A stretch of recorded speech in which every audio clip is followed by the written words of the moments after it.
गांव के किनारे पर स्थित एक पुरानी हवेली में निवास करती थी विधवा महिला रमा। उसकी आंखों में अनंत दर्द और चेहरे पर जुर्रियों की छाप थी जो उसके जीवन की कठिनाइयों की गवाही देती थी। रमा की दो बेटियां थीं जो शादी करके दूर शहर में रहती थीं। गांव के लोग रमा से बहुत प्रेम करते थे, लेकिन हवेली को लेकर उनके मन में कई अंधविश्वास थे। एक दिन रमा को अपनी बेटियों से पत्र मिला कि वे उसे लेने आने वाली हैं। रमा बहुत खुश हुई और उसने पूरे घर की सफाई शुरू कर दी। लेकिन उसी रात कुछ अजीब घटा। आधी रात के समय जब रमा सो रही थी, अचानक हवेली में अजीब अजीब आवाजें आने लगीं।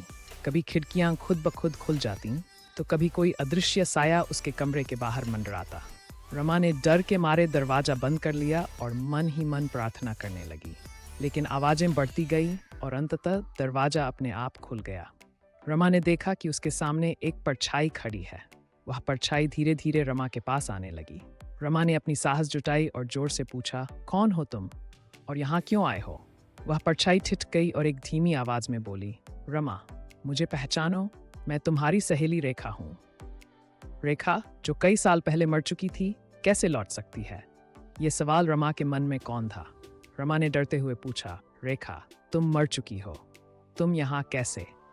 रेखा की परछाई ने कहा, रमा, मैं सच में मर चुकी हूँ, लेकिन मेरी आत्मा इस हवेली में फंसी हुई है।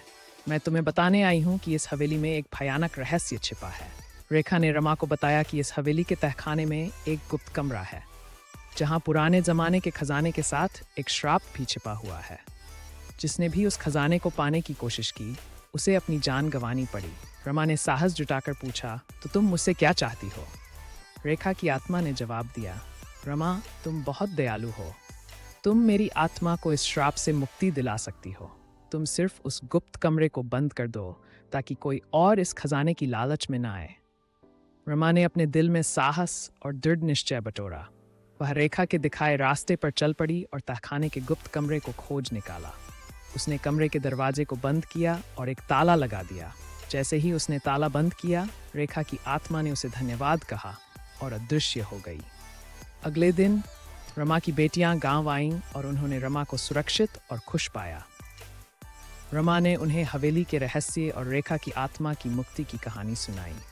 गांव के लोग भी रमा की साहस की सराहना करने लगे और हवेली का डर धीरे धीरे खत्म हो गया।